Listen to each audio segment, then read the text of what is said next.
첫 번째 주제 보겠습니다. 총선을 한 달 앞두고 여야 대표의 신경전이 격화되고 있습니다. 이재명 대표가 어제 예정이 없던 기자회견까지 열고 먼저 포문을 열었습니다.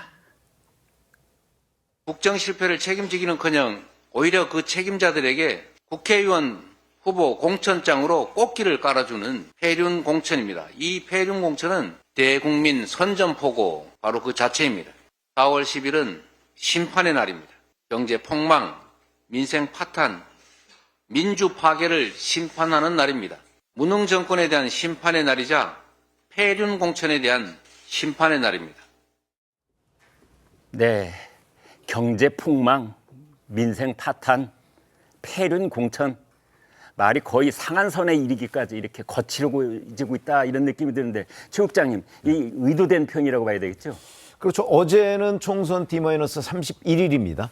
그리고 이제 민주당의 공천은 대략 끝나갑니다. 아마 몇 군데 빼놓고서는 대부분 끝났기 때문에 이재명 대표가 그동안의 공천 대란에 휩싸였다 뭐 이런 언론 표현이 굉장히 많지 않았습니까? 네. 그러다 보니까 이 국면을 지금 이제 그 경쟁 국면으로 바꿔가기 위해서는 의도된 날짜를 저는 선택했다고 보는 거죠. D-한 달. 네. 그 시점을 선택해서 그것도 가장 강한 표현으로 윤석열 정부 심판론을 제기함으로써 지금까지 공천 국면을 이제 공천이 끝난 경쟁 국면, 여야 경쟁 국면으로 바꿔가기 위해서 그러려면 본인이 주목을 많이 받아야 되니까 네. 그래서 말도 한층 강해졌다. 저는 이렇게 판단합니다. 네. 자, 김 대변인님. 네. 어제 분명한 변화가 있는 것 같아요. 주말을 거쳐오면서요. 네. 왜 그렇게 하는 겁니까? 뭐 말씀하신 대로 공천 논란이 굉장히 그 이슈를 주도했잖아요. 네. 주도하는 이슈를 정권의 실정 부분으로 좀 바꿔보자라는 의도가 강한 것 같고요. 네. 그러나 어쨌든 아직도 본인의 공천에 대해서 국민의힘 공천을 폐륜 공천, 서면 공천 이렇게 얘기하는 거는 네. 내 공천에 대한 어떤 변명 내지는 방어를 좀 더 하고 싶다 이런 감정이 남아 있는 것 같은데 무슨 뜻입니까? 그러니까 정권 심판을 전면에 내세우고 한동훈 비대위원장은 좀 뒤로 물러나게 해야 되잖아요. 네. 근데 본인이 아직까지도 공천에 대한 어떤 뭐랄까 그 공격당한 부분에 대해서 변명을 하고자 하는 예. 그런 게 지금 남아 있기 때문에 네. 아직도 한동훈 위원장의 공천을 얘기함으로써 한동훈 위원장을 링 위에 계속 올리는 그런 일을 하고 있는데요. 요것은 좀 약간 그 정권 심판으로 쭉 가자고 하는 거에서 좀 약간 어긋나는 거라고 저는 봐요. 그렇기 네. 때문에 좀 본인의 감정을 조금 더 침착하게 내려놓고 정권 심판 쪽으로 보다 집중하는 것이 민주당으로서는 필요한 거 아닌가 이런 생각이 듭니다. 네. 이재명 대표가 정권 심판론으로 포문을 열자 한동훈 위원장도 가만히 있지 않았습니다. 이번 선거에서 통진당화 돼가는 민주당을 막을 수 있는 유일한 세력입니다. 민주당 내부에 있는 사람들조차 정상적인 공천이라고 생각하겠습니까? 민주주의를 망치고 있다라고 생각합니다. 그렇기 때문에 저희가 더 분발해서 부족한 점을 보완해서 꼭 이겨야 되겠다. 네, 분발하겠다 이런 말을 꼭 잊지 않고 하는 것 같은데요. 한성훈 기자님, 입장문을 별도로 냈다고요? 예, 한동훈 위원장은 어제 이 대표 기자회견 30분 만에 입장문을 냈습니다. 약 2,600자 분량의 입장문인데요. 이 대표는 이 정권 심판론을 내세웠지만 한 위원장은 거야 심판론을 내세웠습니다. 이 이재명 민주당이 다수당이 되면 21대 국회 내내 보여준 입법 폭주가 강화될 텐데 이를 막자는 겁니다. 이 대표는 이 공천이란 단어를 26번, 이 심판 16번 이렇게 단어를 쓴 반면에 한 위원장은 이 자주 쓰는 단어인 동료 시민 7번, 이 폭주 4번 이렇게 단어를 썼고요. 특히 이 대표가 하는 행동이 자신의 이 감옥 가는 걸 막기 위해서라면서 이렇게 공격을 했는데 최근 이 조국혁신당 조국 대표와 협력을 시사한 데에 대해서도 이 범죄자 연대 방탄 동맹이라고 나를 세웠습니다. 네. 자, 성재준 의원님. 지금 원래 뭐 이런 얘기가 많았어요. 지금 방금 이제 김 대변인께서 말씀해 주신 총선을 흔히 뭐 프레임 그리고 바람이다 이렇게 말씀하시는 분들이 있는데 그러니까 한동훈 대 이재명이냐 윤석열 대통령 대 이재명이냐 이제 이런 건데 현재 구도는 어떻게 되어 있습니까? 글쎄요, 아무래도 일단 이재명 대표 입장에서 같은 경우는 계속해가지고 처음에는 일단 윤석열 대통령 대 이재명 대표 이런 식의 어떤 윤석열 대통령과 이재명 대표 이 프레임을 만들려고 했던 것 같은데 네. 그거는 일단 어느 정도 포기한 것처럼 보입니다. 현재로서는 계속해가지고 한동훈 위원장에 대해 가지고 프레임을 걸어가지고 이재명 대 한동훈 이 프레임을 만들려고 하는데 네. 어떤 게 더 효과적이냐라고 질문해 본다면은 제가 봤을 때 지금으로서는 여론조사 결과를 보면은 한동훈 위원장이 조금 더 우세히 있다라고 볼 수밖에 없을 것 같아요. 네. 일단 지금 이제 유세 현장을 우리가 보더라도 한동훈 위원장 같은 경우는 지난번에 성남에 갔다가 이제 또 분당도 거쳤었고요. 수원까지도 거쳤고 오늘 같은 경우는 고양시에 또 갑니다. 영등포구를 갔다가 부산에 이제 호남까지 이제 쭉 거치게 되는데 이렇게 유세를 할 때마다 보여주고 있는 모습은 이재명 대표에 대해서 견제하는 견제 투구도 분명히 던지고 있지만 근본적인 메시지 같은 경우는 민생에 대한 이야기, 어떤 정책에 대한 이야기가 계속 나오고 있거든요. 반대로 이재명 대표 같은 경우는 처음으로 유세를 떠났을 때가 양평부터 시작을 했었습니다. 그 이후부터 계속해가지고 지금 짜여져 있는 유세 현장 같은 경우도 모든 것이 전부 다 윤석열 정권 탄핵, 윤석열 정부에 대한 어떤 공세 이 정도밖에 지금 메시지가 안 나오고 있는 상태거든요. 그래서 이런 부분들에 대해 가지고 중도층이 됐거나 여론을 생각해 봤었을 때는 한동훈 위원장 쪽에 좀 더 손을 들어주지 않을까 싶습니다. 그렇군요. 장현주 변호사님, 결국은 총선에 어떤 구도가 유리하느냐 이걸 이제 이재명 대표 심사숙고하고 판단하고 있을 텐데 어떻게 보십니까? 그렇죠. 아무래도 한동훈 비대위원장과 국민의힘 입장에서는 한동훈 비대위원장 대 그리고 이재명 대표의 구도로 총선을 치러야겠다라는 전략이 좀 뚜렷이 보이는 장면들이 참 많이 있는데요. 그러나 정권 중간에 치러지는 총선은 늘 정권에 대한 중간 평가성의 성격도 함께 가졌습니다. 특히나 지금 굉장히 민생이 어렵고 물가가 굉장히 고물가인데요. 이런 부분에 대해서 국민들이 결국 총선에서 성적표를 매기는 것, 그것도 바로 선거의 한 측면이라고 볼 수 있겠습니다. 그렇기 때문에 아마 야당에서는 이제 본격적으로 선거전이 되면서부터는 정권 심판론에 대한 전선을 확대해갈 가능성이 높아 보이고요. 물론 한동훈 비대위원장은 계속해서 이재명 대표에 대해서 이른바 사법 리스크라든지 이런 지점들을 공격하시겠지만 사실 국민들 보시기에는 그런 특히 이제 중도층에 계신 국민들은 그런 사법 리스크보다는 지금 당장 경제와 민생을 나아지게 할 그런 세력이 어느 부분인가 이런 부분들에 대해서 더 고심을 하실 것이기 때문에 이런 전략들은 결국 총선 본격적인 총선전에 가게 된다라고 한다면 조금은 달라질 수 있겠다라는 생각 듭니다. 네. 이재명 대표는 이번 총선 목표에 대해서도 이런 포부를 밝혔습니다. 민주당은 국민의 기대와 눈높이에 맞춘 혁신 공천으로 공천 혁명을 이뤄냈습니다. 국민과 당원이 적극 참여한 혁신 공천으로 사상 최대 폭의 세대 교체, 인물 교체를 끌어냈습니다. 이거 당대표 이거 정말 3D 중에서도 3D입니다. 너무 힘들고 너무 고통스러운 과정들이어서 누가 억지로 시켜도 다시 하고 싶지 않습니다. 단 한 석이라도 우리가 일당이 되는 것, 그리고 더 큰 목표라면 151석으로 국정의 퇴행을 막아내고 그나마 국회에서만이라도 희망을, 미래를 말할 수 있게 만드는 것입니다. 네, 당대표가 3D 업종이라고 그랬습니다. 잠시 뒤에 그 부분 얘기해 보겠는데요. 최 국장님, 일단 이제 총선 목표가 있을 거 아닙니까? 그렇죠. 현실 목표, 욕심 목표 이렇게 나눴어요. 근데 이제 욕심 목표를 공개적으로 언급할 수는 없겠죠. 예.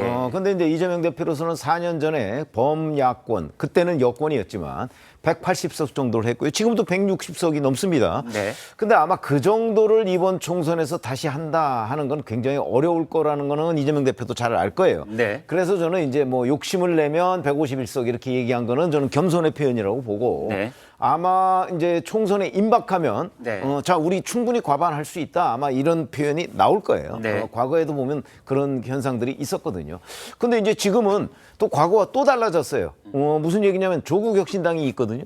조국혁신당이 요새 이제 비례대표에서 그 정당 지지율에서 상당히 높은 그 지지를 받고 있기 때문에 네.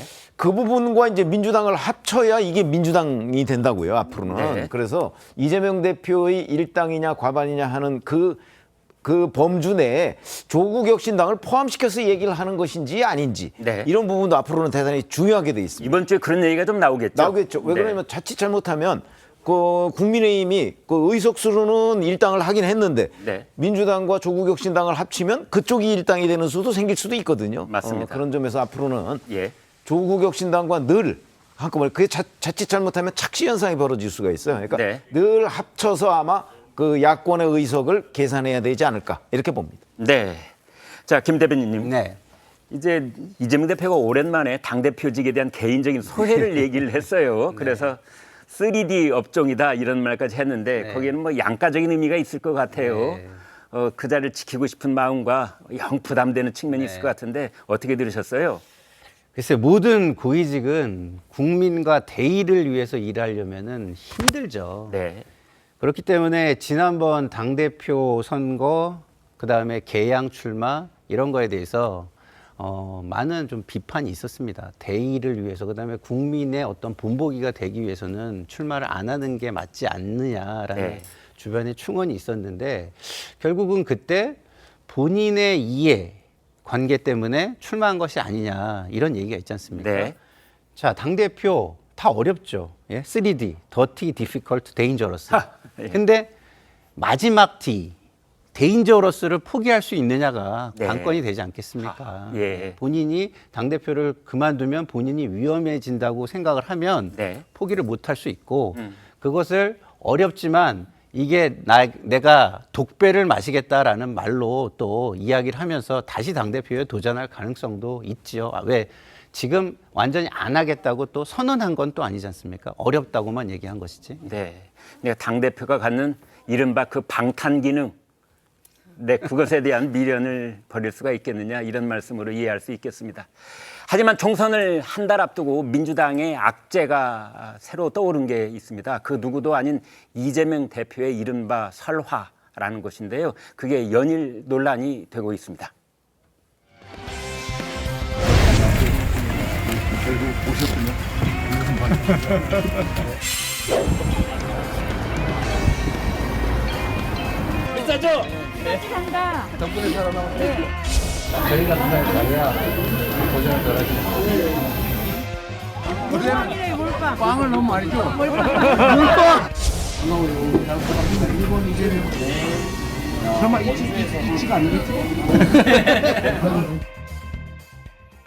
자, 이찍 이 말 때문에 시끄러웠는데요. 한 기자님, 저 왜 논란이 된 거죠? 아무래도 이 이직 지난 2020년 대선 때 이 기호 2번이었던 국민의힘을 뽑은 사람들을 온라인에서 비하하는 단어로 주로 쓰이는데 네. 주로 이 야권 성향 온라인 커뮤니티에서 통용되는 표현입니다.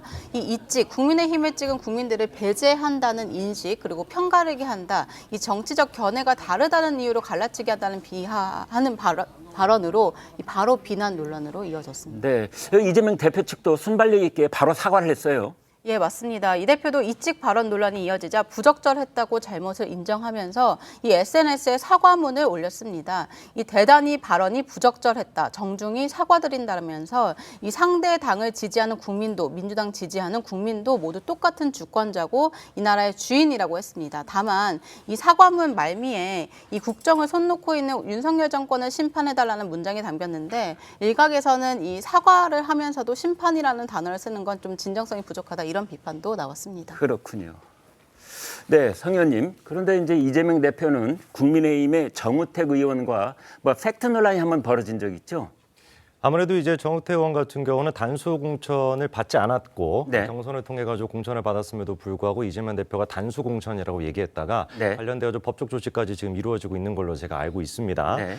그래서 이제 굉장히 이재명 대표가 그때도 순발력 있게 두 네. 번이나 사과문을 올리셨던 걸로 제 기억이 나요. 네. 그래서 이번 것까지 포함해 가지고 이제 세 번째 벌써 사과문을 올리신 거가 되는 건데 아까 이제 지적이 나왔던 것처럼 저는 이제 순발력은 있기는 있습니다만 좀 진정성이 없는 거 아닌가라고 하는 생각이 들 수밖에 없습니다. 이직이라고 하는 표현이 그냥 얼핏 들었을 때는 귀여운 표현이구나라고 생각할 수도 있지만 네. 이게 비하적 발언이라고 하는 거는 누구나가 다 알고 있는 표현이었고 그 부분에 대해 가지고 사과를 할 거면 그냥 사과를 하시면 되는 것이지 굳이 끝에 가가지고 사과문 안에다가 또 윤석열 정권의 어떤 심판이다 이런 얘기를 붙인다라는 것 자체가 진정성을 의심할 수밖에 없고요. 바로 다음날 이재명 대표가 또 나눴던 메시지 같은 경우도 윤석열 정권 들어서 가지고 지금 독재 체제로 들어가고 있다. 스웨덴의 어떤 연구회사가 했다라고 하는 그 이제 보고서까지 인용하면서 또 그런 글을 올리셨더라고요. 그래서 이런 모습들을 봤었을 때 과연 이재명 대표가 아직까지도 국민들을 분열해가지고 선거를 치르려고 하는 것인지 아니면 진정성 있게 선거를 치르려고 하는 것인지 많은 국민들이 의구심을 가질 수밖에 없을 것 같습니다. 네. 장 변호사님, 이제 이재명 대표 이런 설화, 우리가 이걸 설화라고 부르고는 있습니다만은 아무튼 이러한 현상들이 이게 말씀을 많이 하다 보니까 이런 겁니까? 왜 그러는 거죠? 글쎄요. 일단 총선이 이제 한 달 남았거든요. 네. 한 달이면 정말 예민한 시기이고 한 달이면 짧다면 짧은 기간이지만 또 그만큼 정치인들의 설화만으로도 큰 바람이 불 수도 있는 또 긴 기간이기도 합니다. 당연히 한 달 앞둔 총선 시국에서 굉장히 서로 간에 예민해질 수밖에 없는 시기이고요. 그렇기 때문에 말 한마디 한마디가 다 조심스러워지는 그런 시기이기도 합니다. 이재명 대표가 다소 부적절한 이야기를 한 것은 맞지만 그래도 저는 바로 사과를 한 것은 어느 정도 평가는 해줘야 된다라는 생각이 드는데요. 그렇지 않았다라고 한다면 이 논란이 자칫하면 또 확대될 뻔했던 상황이기도 했습니다. 그렇기 때문에 정무적인 판단도 고려해서 즉시 사과를 한 것으로 보이고 그래서 논란이 확대되는 것을 차단한 부분은 당대표로서 역할을 했다라고 생각합니다. 다만 뭐 여야 할 것 없고 그리고 뭐 당대표라고 할지라도 당연히 총선을 한 달 앞둔 시점에서 설화 조심해야 되는 거 당연하기 때문에요. 이 부분은 총선을 앞두고 모든 후보자들 그리고 모든 정치인들에게 해당되는 덕목이 아닐까라는 생각해 봅니다. 네. 자, 당 대표로서 총선을 지휘해야 하는 이재명 대표. 그런데 지역구인 인천 계양을에서는 원희룡 전 장관하고 경쟁을 하고 있습니다. 그런데 최근 지역구인 계양을 민심이 심상치 않습니다. 이제 두 차례 폭행 협박 사건이 있었습니다. 있을 수 없는 일이고 절대로 용납해서는 안 된다고 생각합니다. 어려운 결단을 내려서 도와주고 있는데 정말 면목이 없습니다. 그래서 오늘 하루는 쉬자고 했는데 중요한 선거인 만큼 하루도 쉬어서는 안 된다는 이천 선수의 입장이 워낙 완강해서 그 뜻에 따르기로 했습니다.